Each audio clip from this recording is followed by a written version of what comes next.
want to end the first round robin in first spot. Be such a crazy turnaround story for this team, for this org, if they could achieve that. But for now, they'll be starting things off on the blue side as Maokai gets banned away. Maokai on the blue side ban, which lets you know that Khan really wants to be playing some carries, none of this Maokai crap. We're not first picking that, but yeah, red side's going to remain very much the same. We know that Prey can bring out that Kalista. Solid versus SK Telecom, so likely will be banned away by Jin Air. It's a surprise if we see Prey play anything other than Ashe, Kalista, maybe even the Caitlyn if it's left open. Xayah has been a pick he's played a little bit, but Galio being banned as well. Longzhu want to keep it 7-13 apparently. Yeah, even though BDD would be happy to pad the KDA a little bit more by picking up that Galio that he so frequently never dies on. Yeah. Elise is going to be banned away by Jin Air. He wants a perfect week. He did not die once in the series earlier this week, and this is the second and last series of the week for Longzhu Gaming. If you're unclear how the calendar works, every team plays 2 best-of-3s in a match week in Korea. Yep. We'll also reiterate this at the end of the broadcast as Caitlyn gets banned away on the blue side, but it's going to be LCK continuing tomorrow, as in Friday will not be on Saturday. We have other things scheduled for Saturday. The Friday break that is always there is no longer there, so 3 days in a row of LCK action. I don't know how you could be any happier than to hear that news. I know I'm ecstatic. Yeah, it works out quite well. But final ban, actually, it's going to be the Gragas, so a bit of a mix-up here. Kalista available at first pick will really empower Gorilla. I don't see how you go past it. You wonder what Jin Air is fishing for. Cho'Gath, for example, is available, but we just saw a series where you really didn't see too much value. Cho'Gath Elise is banned away, and that's been another frequent first pick. Could be going towards the Rek'Sai, I guess, which is going to be left available. Jin Air should have had pretty good information that was to be taken, but do they take Jace as an answer to this? Because notably Jace is left available for both teams. Yeah, was really expecting to see that one banned down, but seems like for now, Jin Air just want to try to cripple the potential composition that Longzhu would have for their bottom lane by taking this Thresh. So I'm not going to have the iconic duo with that Kalista. But then Kennen would be lane power and also has been a big pick for Gorilla. Recently, Alistar's available, Rakan's available. You can go in many different ways depending on what style. Exactly. And the Jace we mentioned, do you just have to take it? Not like So1 isn't set up to carry on Jace, and Kuzan has played it in the mid lane historically, and it feels more like a denial pick, even though these are 2 teams that do favor the Jace. All right, well, they do go ahead, lock that one in. Now we get to find out what Khan plays against Jace. That's true. Maybe he has the secret counter in mind. I don't think it's going to be the Sejuani. Likely would be for Cuz there in the jungle. Because leaning against the Jace's Sejuani just sounds painful as hell. I don't disagree with that. Doesn't have the Elise available here, or the Gragas that he's been playing recently. So wants to go for a tank. That's what he wants to role play here. And it will be the Sejuani, most likely for the jungle. Always now that I'm odd thinking chance. Always that odd chance we do see it for the likes of Gorilla, perhaps. And that's the thing, is like, now you're thinking, man, Sejuani and Kalista would be pretty good. But it would mean that the bot lane would be quite weak, so it's quite unlikely in that scenario. Maybe we'll just see the hard engage from the top lane, another potential flex pick, but my money would be on Khan playing this in the top, given that they've played quite a few games of Jarvan top lane. More than likely, but I'm not going to write this down yet. I don't know where they're going, so I'm going to wait till the end as we see this composition amassed here for Longzhu. And you already mentioned, Lee Sin, really one of the only players right now in the league that is still bringing this out. Will lock it in. The last bastion of the Lee Sin. It's been sad to see Lee Sin forced out of the meta, been a pick for somebody in Korea for basically the entirety of the history of Champions and LCK. Always was at least one Lee Sin, so I'm happy that is holding down the fort. Winged, his predecessor, was another Lee Sin out of meta player, and Lyra, now over in North America, was another person who you could always rely on for Lee Sin, whether it was right in the middle of the meta or towards the edge. Well, Braum going to get banned away here. From the side of Jin Air, we'll see if they respect the Alistar enough to take that off the board, but for now, Longzhu just going to be focusing in onto Teddy, trying to offset him, because already got a couple of ADCs off the board. The Caitlyn ban, now Xayah, Kalista's been taken. Could just be Tristana as the second ban here and really try to constrict the pool of good options into Kalista. Not taking Tristana early may have a very heavy cost, so it seems like they went for Lee Sin to ensure his pick over Teddy getting a preferential AD carry. So will we just see the Tristana pick to shore up any potential weakness in the bot side for Longzhu? Orianna gets banned away here from Jin Air. Could just see perhaps BDD going back over to the Talia once we get into that next round of picks. Could be sniped away by Kuzan as well. True. Very well could be. Some unknowns about the next round of drafts. The blind pick mid lane for Jin Air. Be fun to track. I was actually about to mention this. If we saw the Talia come in, maybe that we would just see Kuzan go over to that LeBlanc, which he's still very comfortable on. Now Talia starts to really look like a power pick. Yeah. Even with, say, Cassiopeia available. So Talia was denied from us in the first series. Expected pick for Kuzan here would confirm what we suspected, that So1 would be wearing the Jace in the top lane. Just waiting for that to be locked in. And there we go. Where does BD go in this scenario? In the mid lane? You already mentioned the Cassiopeia. Talia, Galio, Orianna all taken away. Syndra a possibility in this particular game. Not being a big pick for him, just 1-1 on the season, but starting to get towards the dregs of his effective champion pool with all the bans that have come through. So looking for the mid lane, and Syndra is the most obvious matchup into Talia, and they do have pick options aplenty with Jarvan and the Sejuani, so no big surprise there. Waiting for the support pick, unless we're going to see a Sejuani support. Oh, the return of the Blitzcrank. We get it! Yes, all right. The Ballista coming through. Gorilla going to bring this one back out. So now Teddy has to be so careful about what ADC he picks. The Tristana would have the hook cancel on the rocket jump. So does he just go for that? Well, the Hook City has been enabled, and we talked about what would the counter be for the Jace. As we're looking at those carries, two different identities you can see he's considering. Looks like he's going to settle on going for lane with the Tristana. Actually, no, last second swap over to the Kog'Maw. Oh. This is a risky choice. Suddenly, Longzhu's pressure draft is looking strong because we saw Bang try to run Kog'Maw against the Blitzcrank earlier, and it did not work. So Gorilla on his second ever career game, 2 games in 450 on the famous Blitzcrank. Going to be running it here. If Jin Air start to lose pressure on the map, the Jace will start to toil away. And Sejuani and Jarvan, we're not 100% clear where they'll go. Will it be the very, very delayed return of Sejuani top? You'd think no. A couple seconds remaining in the... Okay, there we go. One final swap. They will were play just trolling us. Yeah, just trying to offset us here a little bit, get us excited to see a little bit of a different matchup there, but J4 will be going over to Khan. It makes so much more sense to load gold on the Jarvan so he can build 2 AD items and do damage to Kog'Maw, who will always have to flash away from a Jarvan, but the Blitzcrank is the really fun pick. And we talked about how would Khan counter Jace. It does feel more like Gorilla is countering Jace because he has the Blitzcrank, and Jace is free food to a Blitzcrank. So if they can get the map pressure they got against SK Telecom with the Blitzcrank drop, it's going to be happy, happy hunting for Longzhu Gaming. All right, well, Teddy is going to have to be so careful and position extremely well in this bottom lane if he's going to try to survive. It does have the Thresh to try to get him out of rough situations with that Dark Passage, but whether or not that's going to be enough, I do not know. But there's only one way to find out, Papa Smithy, as we get ready to load up here for game number 1, Longzhu versus Jin Air Greenwings.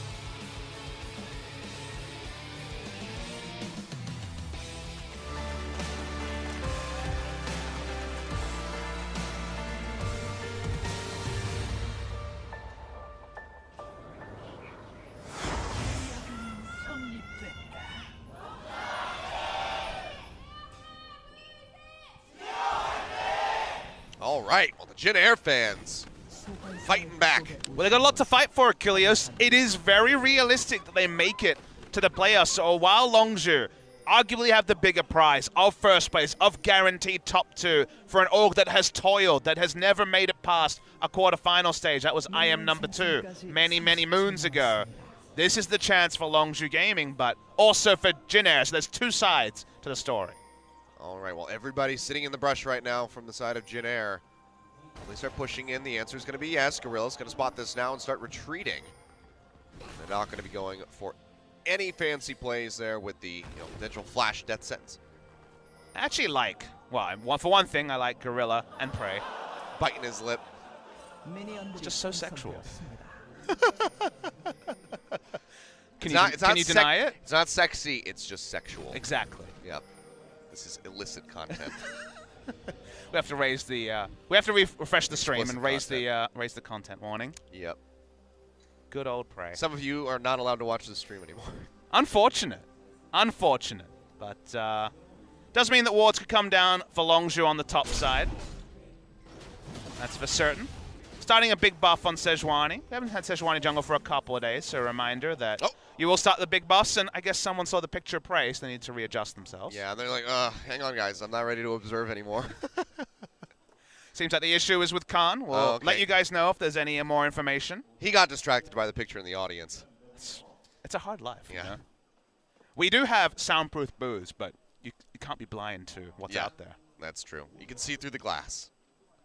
But will be an audio issue. So it needs his headset in order to play the game.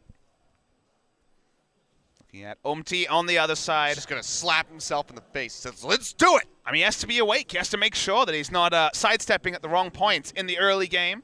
Don't mind it at all. On Lee Sin, our resident Lee Sin, looking for some sick kicks. But not too much else to talk about when it comes to the game, since nothing had happened. And the comp's kind of very clear what's going on here. The moment. I mean, Jinner really did have the choice of which way they were going to go. This was literally the sliding doors moment, because it was, will it be Kog'Maw or will it be Tristana? Both of them very different in identity. They went for the safety, but it really relies on people like to provide the pressure and coverage to ensure that it's not like Bang's day, where he tried to pick up free farm and could never get 2 to 3 items because he just kept dying to accumulated pressure from the Kalista Blitzcrank. I mean, if he loses that flash early on in the laning phase, it's a bad time. Oh, he is just going to be slaughtered time and time again. Very much like we saw from Tucson in our first series. It's true. He was very well taken down. Well, something about Longzhu on the sign. Seems like another person going to be. It seems like the army will be picking up, I guess, League of Legends players, but recruits soon, as he'll be going to the army in 4 days' time. Yeah. We thank you for your service. It's an important part of that sort of time of your life here in Korea. Like how we magically were able to read that sign. We have the magic of Joel in our headsets. We suddenly just understood We don't even Korean. need him on Skype. We've got him. Direct feed of Joel. I bet Twitch chat is very jealous. Yeah. He's in my mind. He's kind of like Cortana in Halo. I hope he doesn't go rampant like in Halo 3. Spoilers for Halo 3. Oh, no. Spoiling that game from 2007 or something? I feel like it's recent. Actually, then I remember that's, 11 years old at minimum? When did that game come out? 2006 or 7? That sounds about right to me. I was in university, so it was sometime after 2005. I accidentally I'm old also, it turns out. I looked up Halo 2007 instead of Halo 3. We'll get there eventually. As they keep making more and more. Do you have an official release date there? It was actually, it was September 25th, 2007. Look at you. Great memory of your Halo. It's almost a year. That's almost 10 years. I have I have like a Sherlock Holmes-esque memory. Damn, 2007 was 10 years ago. I know. I was in so high school at that point. I was 20 years old. I was in third year university. I'm about 2.5 years away from my 10-year high school reunion. You get to feel old like I do right now in 2.5 years then. I get to go back and be like, hey, what do you guys do? I talk about video games in Korea. There'll be someone more successful than you. Oh, for sure. I'm not talking about success. I can just brag about how much I get to enjoy my job. So my brother actually had his first kid a few years ago. He's like 2 or 3, obviously not at the age to really understand what my job is, but I'm so waiting to be the cool uncle. I'm so ready. I'm like, no, like I'm the coolest possible uncle. I'm a video games caster. You're the one who gives him video games every year for Christmas, and the parents are just like, no, please, like, he needs to study, and you're like, no, he must play. I want to be a bad influence. What can I say? All right, well, there you go. You get your chance, and we also get back into game here. Just 2 minutes on the clock, nothing having happened yet. So that means the Hook City still going to be open for business very shortly. Difficult lane for Teddy and Snowflower, that's for sure. Yes, it is. I mean, you know, the Kalista gets hooked with the death sentence. It doesn't work out so well for her either, but the Blitzcrank can at least disable with that uppercut once he gets it. The Power Fist. What a great name. Yeah. Level 2 not hit yet. Watching the jungle follow here. On this skin, he's wearing boxing gloves. Does that make it a power glove? I guess so. Nintendo would have a word about that, though. Doesn't spot the red buff. Usually, you would not pick up the Raptors, but he thought he would be contested the Raptors cars. He's actually level 3. He's a level higher than Umti. Yeah. He might be able to battle Sejuani. He's looking for the blast cone. And Cuz says, you know what, I'm perfectly happy to take the red buff. I mean, Cuz played that super smartly because he also separated himself from the queue by pathing the red buff in front of him. So Cuz read the potential invade from Umti, but it's not done yet. Sees the ward come down, another sonic wave coming through. But it's just going to time out, so he's not going to have that opportunity to go forward. But Cuz is sitting on Vision, has that scrying plant coming through as well. And this is one of the longest red buff takes that I've seen in quite some time. Gorilla is going to take his time out to go ahead and path his way over, and the red buff will be taken by Cuz. So honestly, just really big time sink here for Umti. I don't know why Umti thought he could steal away, because what you notice is at the end there, Cuz was waiting to passive ult, and he was able to do 730 damage instantly, because the passive does 10% of the max health or 400 damage maximum to those monsters. So Umti at level 2 was never realistically going to be able to steal that one away. And he just kind of delays his own jungle pathing. Yeah. Now, in the meantime, one of the reasons why you could do that as Umti is, you can see on your screen, Sowan's having a very happy time against Jarvan top lane, so wasn't needed top, and Taliyah was pushing in BDD mid, so it's not like Umti needed to be somewhere else. Sure, just delaying his own items to come through, but enabling the rest of his team. So, bit of a selfless act, I suppose you would have to call it. But yeah, it is a bit of a painful matchup at the moment there for Khan. Has to use the TP to come back into lane and just has the Corrupting Potion and a Control Ward for that back. Meanwhile, it's double longsword here for Sowan, so the damage is just going to get worse and worse. But watching games like this will teach us something about Longzhu, because one thing you can say about Khan, has he been a superstar this season? Certainly. A breakout start? Definitely. But a selfless player hasn't necessarily been something he's been asked to be. He's largely been on counter matchup, on carry matchups. 8 games of Jace lets you know what sort of champion pool he's been running. This is a pretty thankless task, running Jarvan when you have the Battle Ward play from Umti. There's our first hook coming down. Power Glove will knock up Snowflower, and he'll take a bit of damage from that Rend at the end. People out of context are just going to think you don't know the name of that ability, Seth. It's very true, but I don't care. Drunk with power. I don't remember that ad from Nintendo, but there we go. Cuz going to be dashing through. Sowan will just be forced to flash away. No passive proc. They were 1 melee auto attack away from being able to get the stun. But this is a very selfish game for the Jarvan. He might get 1 gank, but largely it's going to be Sowan getting damage to champions buffs off him, really bigging up his number at the end in the post-game thread. So it's really about Khan being much more controlled and just being an engage bot, which hasn't been his role traditionally for Longzhu. Umti in the vicinity here, taking away these Raptors. We'll get a nice little counter jungle going. Cuz is on the top side, but yeah, BDD's playing back close to the turret, so it doesn't seem like he's going to have much of an opening to try to get a gank off. It's a very different type of draft with the Kalista Blitzcrank, because they don't have a jungle skirmishing win, and thus they don't have control of the bot side just yet. Now, if they get some successful ganks or a solo kill in mid, maybe they'll be able to recreate 3 control wards around a Kog'Maw and the impeding doom of a Blitzcrank coming from out of Vision, but the Vision battle's pretty hard to win when you have a pre-6 Sejuani. Now, you don't clear that ward, Achilles, because if you start clearing it and don't have Vision, then this Lee Sin can just kill you. This is fair. So he saw it, but didn't feel like he had the latitude to kill it yet. Just making sure that he, you know... Oh, no. In solo queue, I definitely would have killed that ward and then died. Me too. Except I probably would have died before I killed the ward. Really? How would you have pulled that off? I don't know. It's that terrible. That's talent in a different way. I know, right? Khan giving up 15 CS.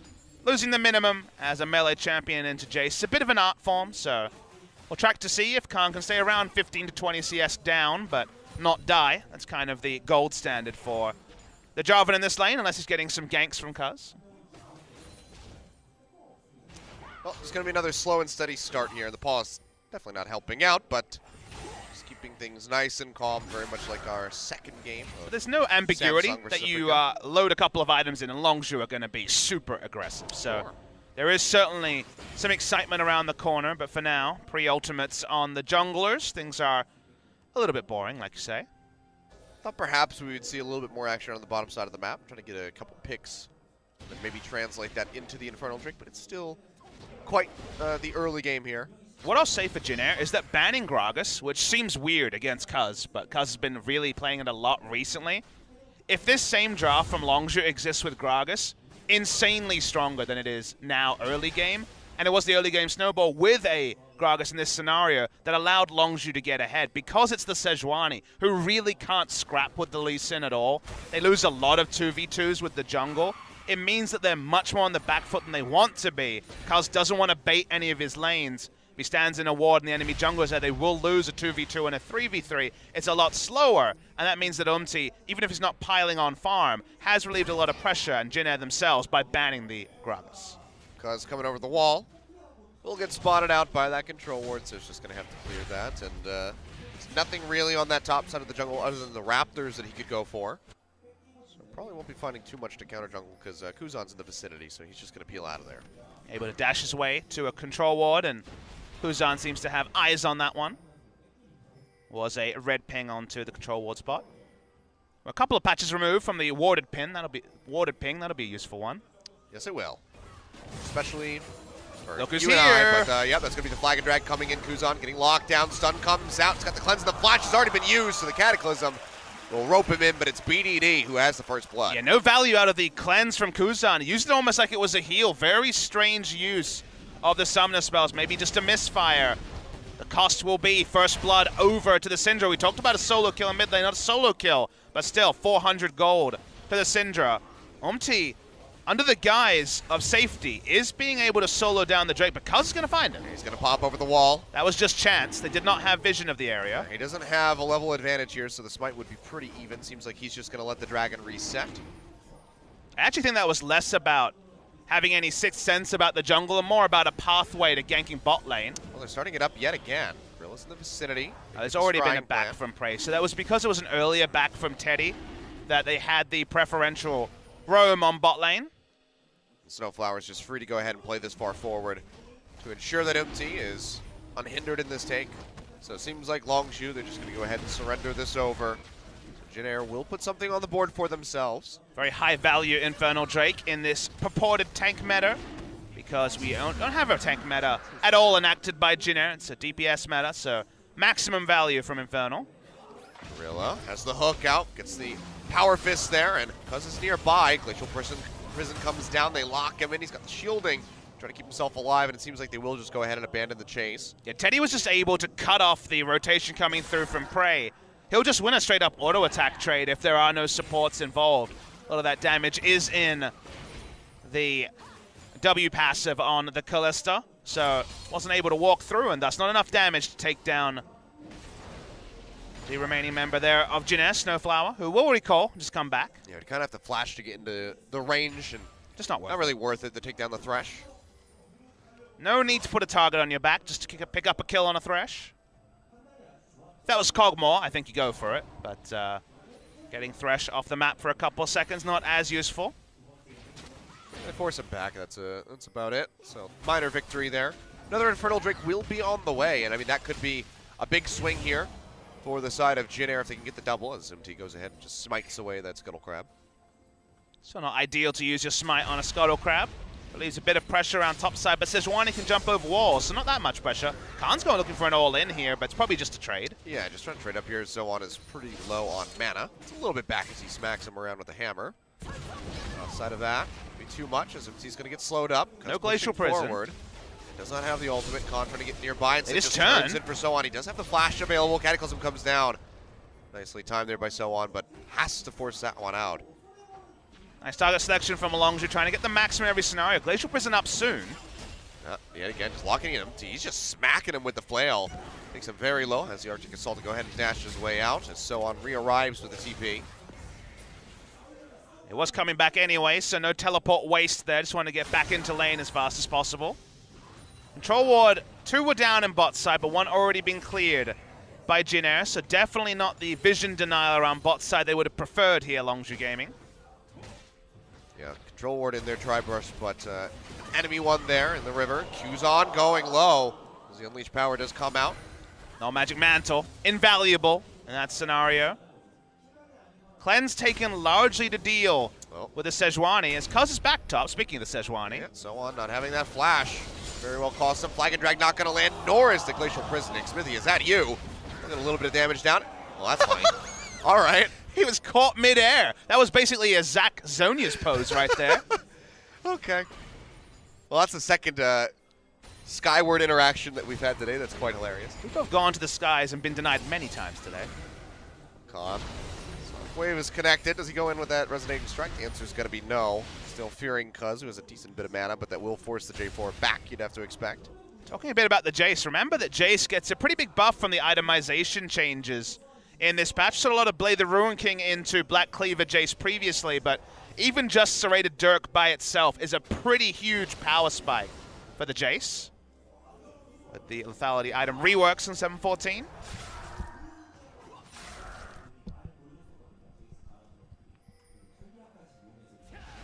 Umti and Cuz have been tussling around the top side for the great majority of this game, but they might be bringing in reinforcements this time. Seems like it. The turret's already going rather low, and the Weaver's Wall's available. BDD just now getting ready to roam. They're going to try to cut Khan off. He makes it over with that flag and drag. But can they save the turret? The answer is no. First brick goes over to Jin Air. Predictably in a Jace lane, but nice first rotation from Jin Air. They have the Talia. They have Syndra in mid lane, not going to pop Ghost, didn't have any control over the top side. So the play from Jin Air makes a lot of sense. They're playing around where they're strongest early in the game. The jungle skirmishing disadvantage has cost Longzhu pretty heavily because they've been the team claiming a lot of these first turrets.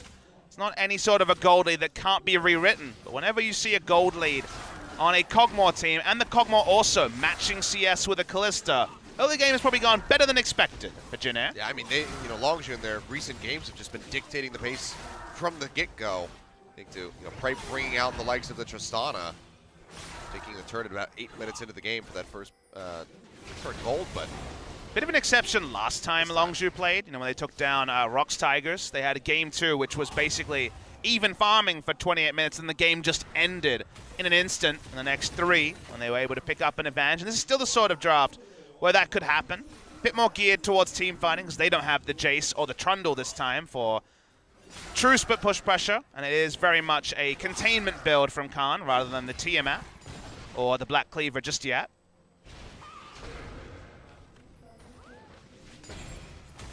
Well, yet again, we'll slow things down. We had too much skirmishing on that top side of the map, Papa Smithy, so we'll take it slow. SMT, yet again, not going to get hit by the Glacial Prison. Flashes down with 35 seconds on the Drake. Will be another Infernal, and Longzhu don't want to be surrendering a second Infernal over to Jin Air. Less slipperiness on a Lee Sin is a good thing from the perspective of Longzhu. Well, they're trying to keep tabs on him. They have those double spirits here in the river. Just cruising back and forth, trying to spot him out. Been a bit greedy with their backs, though. Second time that Longzhu have backed in a scenario that gives Jin Air the ability to walk up, and they don't have 4 members to park around the bot side. First shot for Teddy both times translated into the first Drake, and while it won't be enough to pick up a second, it is something that Longzhu will probably look at in the VODs and want to correct. So for now, he goes back, has the Ninja Tabby ready to go, and a couple daggers come through. So Teddy getting his items in quite nicely at the moment. Has had a relatively easy laning phase. I love that Jin Air has really prioritized control wards on their blue side jungle. You see so many around there, and that stops Blitzcrank from roaming around the enemy jungle. That stops the teleports, because remember, the moment that both teleports are channeling, one of them's a Jarvan, the king of engage, and the other one's a Jace, the king of pokes. So they very much don't want to have a teleport war. So having 3 control wards, 4 control wards in their blue side relieves so much pressure from mid lane and bot lane that it allows the extended farming to happen. And if it means that the teleport never comes through Achilles, it does mean more items on the Kog'Maw. It's going to be a near roam down to the bottom side. We saw Kuzan and Umti working their way through the jungle. Decide to peel back. Do have that Weaver's Wall available if they wanted to try to cut off Prey and Gorilla. Instead, Cuz just going to find Umti. Third time's a charm with a Glacial Prison if he wants to throw it out there. As a proc comes through, Dragon's Rage will just knock him back. Yeah, BD ghosted, but was so far behind, he was unlikely to be able to get into range, even if Glacial Prison was hitting. Oh, Seismic shove in on it, Cuz he's going low. Doesn't find the smack, but the threaded volley won't connect either, so it looks like he will make it out alive. Had the flash just in case, but he gets to hold on to that one for a bit longer. Khan's out of lane, because he sees Duskblade completed on So-On, and that's painful. Yeah. God, that's slow. Still Quite there. annoying. Yeah, still there for ranged auto attackers on patch 7.14, even though the hotfix has been applied. Well, guess what? Jace can be whatever he wants, but the Cataclysm is going to come down. Forces out the flash yet again, and so on, just going to be zipping his way out to safety. Good posturing forward there from Khan. Goes ahead, burns out that summoner spell yet again. It's been a war of summoner spell canceling, though, from Longzhu. They've gotten 2 in recent times, but no more than that. Haven't been able to punish for it. Nope. Big burst of damage going through onto Khan, or Kuzan. Whoops. Either way, he gets out safely. Khan is also alive. It's true. It was never going to be kill pressure onto Kuzan. That play was just about both being able to judge your damage potential, but more being about trying to force the Talia out of lane. Doesn't necessarily mean they're going to get first route onto the Rift Herald. In vision, we know Jin Air is attempting to take this down. He doesn't have ult. Yeah, the pings are coming out, so Khan and Cuz making their way over here as Empty tries to solo this one. Only person nearby that could collapse to help him out is going to be so on. So he dashes over the wall to that ward, but Longzhu is going to keep this one leashed. No jungler here from the side of Longzhu until now. Shock Blast not connecting. It's going dangerously low. Dashes in, and it's got to be Empty coming up with it. He's going to pay for that one with his life. Maybe the rest of his team as well, as Khan goes low with the hook. Just drags Kuzan away. A double kill going over to BDD, and now so on. In the thick of the brawl here, will fall. Cuz finds that. No triple kill for the Syndra, but now 4-0 on the board here for Longzhu. Yeah, clean 3-0. The Rift Herald in all of the action was claimed. It wasn't left on the ground, was claimed. Snowflower wants to get his own bloodthirsty support kill. He's going to be looking for this one. Cataclysm coming down, flag and drag to take him out, but the Ignite is ticking. One last smack will finish him off. So clean up crew. Snowflower comes up with that kill. Cuz not going to have the damage to take him down. It's pretty critical that Kuzan actually picked up the Rift Herald. There was no guarantee that in all the chaos there'd be enough time to stand on it and pick it up. Yeah, that would have been a massive punish if he had not been able to get that. And I watched the replay. A big commitment from both teams. First smite is Cuz's. Gets it down very low. You'll see 62 HP, then 14 with an auto before it's claimed away from Umti. Kuzan gets on top of it. You'll actually gets the hooked hook. onto it. Oh, Gorilla, no! What have you done? A mistake. Yes. But, Whoops. I mean, he hit a cool hook. It just had unfortunate ramifications he couldn't have seen coming. I mean, it was like save the teammate or stop the Rift Herald from going over to them. You probably stop the Rift Herald from going over to them to hold on to another turret, but, well, it happened. It's in the past. Does mean that Gorilla, despite not having bot lane turret taken down, has been unleashed on the map. They have been able to put down a lot of aggressive vision after picking up a 3-0. The vision war is always going to be a bit easier. So just changing up their lane assignment. A turret has crashed down, but even though it was against Longzhu Gaming, they're trying to set up their side lanes in a way which unleashes, that was a hard word to get to, unleashes the Blitzcrank, and that's really what you want to do in the mid-game anyway. Well, keeping things very close at the moment is Longzhu. Down that turret still. So if they pick one up, that would put them in a bit of a lead. 2-item power spike build coming through from Teddy, working towards his Ginsu Rage Blade. Will be a single target build to start, if it isn't the Hurricane from the recurve. Both heavily expected to be the Rage Blade, but does mean he comes on online, not quite in the same fashion as Prey at 2 items, but still going to do a lot of damage. Try to posture up there in the mid lane, but there's just too much wave clear from Kuzan, as it turns out. Longzhu's way to win this game, because they haven't been able to deny and snowball off the Kog'Maw. That's gone. It's not going to happen this game, at least in any real way. But the game plan to me, Achilleos, is going to be playing around the Baron. If they can keep up the ward line they have now, get the control wards even more advanced, you have to respect BDD at 2 items already and a Blitzcrank when you try to come and get Baron Vision, and the Callisto Secure already exists. You were posturing over to the fact that it is the Void Staff second. BDD wants to be able to kill Kuzan, so that's why he wants to kill him through a Banshee Veil. They're starting the Baron. They saw a recall come through as bot lane. They just now denied the vision with the control ward. They're going to try to go for this one. Hook comes out, does lock in on the Praise. The Weaver's Wall comes down. Snowflower straight into the thick of the fight, but he's just going to get deleted as the Unleashed power rips right through him. Teddy going into the pit, helps take down 1-2, as we do see Cuz and Prey fall. And now it's just a bit of a scramble here for like BDD to stay alive. Umti, one last shot, he's gonna die as BDD flashes away just out of range of the dreaded volley, and this time the hook is good, but the shock blast is better. So on, takes out BDD in one of the scrappiest fights that I've seen in a while at right around the Baron at 22 minutes in. Yeah, 3 for 3 around the Baron, like you say, Achilles, but not claimed by either team. Crucially, Longzhu weren't able to force it down. Good target selection onto Prey meant that he wasn't actually going to be able to live long enough to pick up the Rend around 900 HP. We're going to see the replay. Very bold from the side of Longzhu Gaming, but I love the target selection. Killing the Calista first always feels great, but given that the Rend secure was going to exist, that was going to be the topper for Longzhu if they kept on the Baron. Awkwardly sits on the Baron long enough. Happy Foots tries to flash away. Sorry, Baron's a sniper. The real Korean sniper this game's not the Jace, it's the Baron. Although Jace does a pretty good ending to the fight. Yeah. But, all right. That was weird. A bit of a fiesta. Yeah, but we'll just go our separate ways, pretend like it never even happened as the Mountain Drake does get started off here off the backside of that replay. So Mountain Drake now added on to that Infernal here for Longzhu. And you also have to see who the big winner was of the fight, given so many kills went to both teams, and suddenly BDD is stacked with items. 5 kills, he's added a Haunting Guys on as well. But he's also died.